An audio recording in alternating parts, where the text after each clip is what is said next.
these concepts. This will enable you to connect the ideas in Leapfrog with your real-world experiences. We've drawn inferences from research and highlighted connections with the world of practice. We would like you to deliberate on these ideas and adopt those that work for you. We hope that the practices in this book and the pillars that support them will help you leapfrog to the future you want. A sneak peek. The US Spelling Bee has been dubbed the Indian Super Bowl. Since 2008, 21 of the 24 champions have been of Indian origin. How did these American Indian children memorize so many words in the dictionary?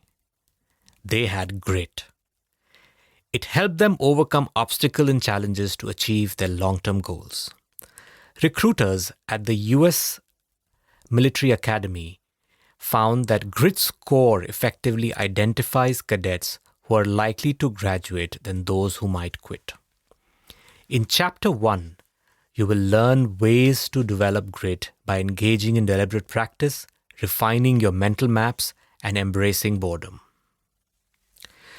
Do you realize that you're constantly being nudged when buying an airline ticket online, or at the checkout counter while paying for groceries, and even when browsing a website? At Schiphol International Airport, the image of a small fly in the urinal nudges men to aim more accurately. This has reduced spillage by 80%. Chapter 2 will show you how to nudge yourself. Making an incremental progress towards your goals and celebrating small wins could be one of them. By being aware of your biases, you can even nudge yourself to exercise regularly, play a musical instrument, or even sign up and complete an online course. Many of our students would like to work for Google. By learning to fail well, they can improve their chances of getting a job there. Companies want candidates with intellectual humility who accept limits to their knowledge and are ready to learn from others. Chapter 3 is about cultivating a growth mindset. Writing a resume of your failures can be the first step in that journey. Manjul Bhargava, one of the youngest tenured professors at Princeton, saw connections between maths, music, and Sanskrit. His ability to segue across disciplines has won him a Fields Medal, the equivalent of a Nobel Prize for mathematics. In Chapter 4, you will learn about wicked problems and how dancing with disciplines will help you look at them differently. This is why teams with people from diverse backgrounds, from fiction engineers and archaeologists to musicians and engineers, achieve better results. You will also find out the magic that can happen when ideas have sex.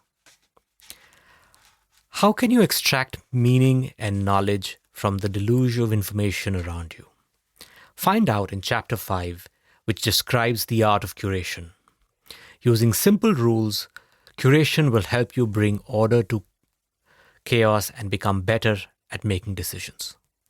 A study found that shoppers are 10 times more likely to buy jam when they have a choice of 6 flavors rather than 24. Those with fewer options are also happier with their purchase.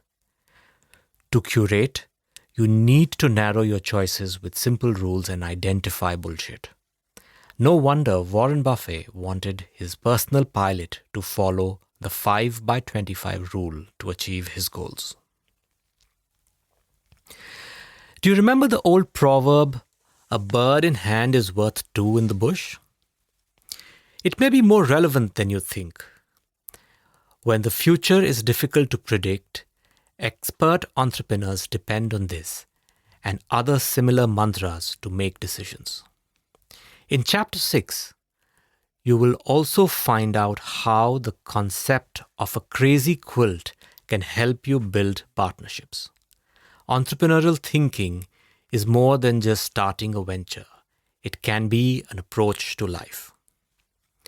The practices you will read in this book are building blocks to navigate your future. The book concludes with a toolkit that will